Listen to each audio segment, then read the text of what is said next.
இங்கே எக்ஸாம் சென்டருக்கு வந்துட்டேன் அப்படின்னிட்டு.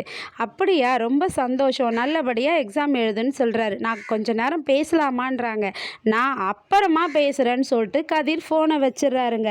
வச்சிட்ட பிறகு அதுக்கப்புறமா மீனாவும் மதியும் வேலையை முடிச்சுட்டு சாயந்தரமாக வீட்டுக்கு ஒன்றா சேர்ந்து வராங்க.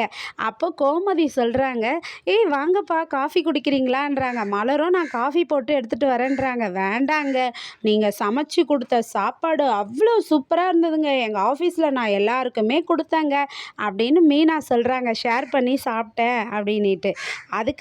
அதுக்கப்புறமா உடனே இவர் மலருடைய மாமனார் என்ன சொல்கிறாருன்னா, இன்னைக்கு எங்கள் வீட்டு மாப்பிள்ளை தங்கராஜ் வராரு, அவருக்கு வந்து நல்லா விருந்து தடல் புடலாக வைக்கணும் அப்படின்னு சொல்லிட்டு மலர்கிட்ட சொல்கிறாரு. நல்லா சமைச்சிருமா இன்னைக்கு அப்படின்றாரு.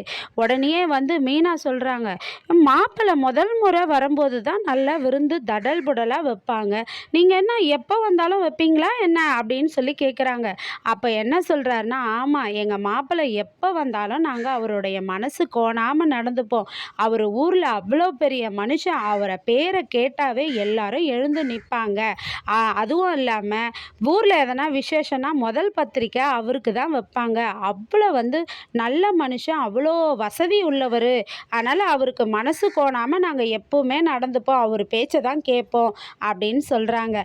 சொன்னதும் உடனே வந்து மலரும் நான் சமைச்சிட்றேன்றாங்க. அதுக்கு கோமதி சொல்கிறாங்க, சமைக்கிறது இருக்கட்டும்ங்க, பாவம் இந்த புள்ள காலையில் சமைச்சிது, மதியானம் சமைச்சிது, நைட்டுக்கும் சமைக்குது, அதுவும் இல்லாமல் மற்ற துணி துவைக்கிற வேலை, மற்ற எந்த வேலை எதுவாக இருந்தாலும் சலிக்காமல் அவ்வளோ நேரம் ஃபுல்லாக வேலை பார்க்குது அந்த குழந்த, பாவங்க காலெல்லாம் வலிக்கும்ல அவளுக்கும் அப்படின்னு சொல்கிறாங்க.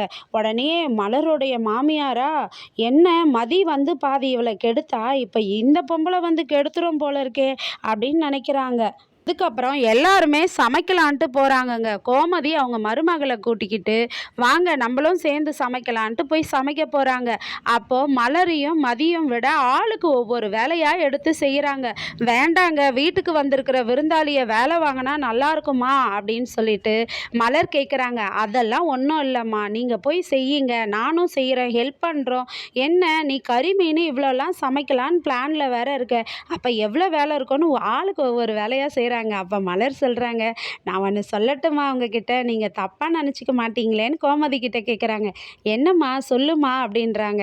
இல்லை, நீங்கள் இதுக்கு முன்னாடி எங்கள் வீட்டுக்கு விருந்தாளியாக வரத்துக்கு முன்னாடி நாங்கள் நினச்சோம் எங்கள் மாமியாரை விட மோசமான மாமியாராக இருப்பீங்கன்னு நினச்சோம், பரவாயில்ல, ஆனால் இப்போ எங்களுக்கு ரொம்ப பிடிச்சிருக்கு உங்களை அப்படின்னு சொல்கிறாங்க. அப்படின்னு சொன்னதும் உடனே மீனா, எங்கள் மாமியார் டம்மி மாமியார் அப்படின்றாங்க. ஏன்டி என்ன டம்மி மாமியாருன்னு சொல்கிற அப்படின்றாங்க. இல்லை அத்தை, நீ என் செல்ல மாமியார் அத்தைன்னு கொஞ்சிக்கிறாங்க. ரொம்ப சந்தோஷமாக இருக்குதுங்க. பாவம் மதியும் மலரும் மீனா ராஜியோட சேர்ந்து ரொம்ப சந்தோஷமாக இருக்காங்க கோமதி கிட்ட. நாளைக்கு மீண்டும் தொடருவோம். நன்றி, பாய்.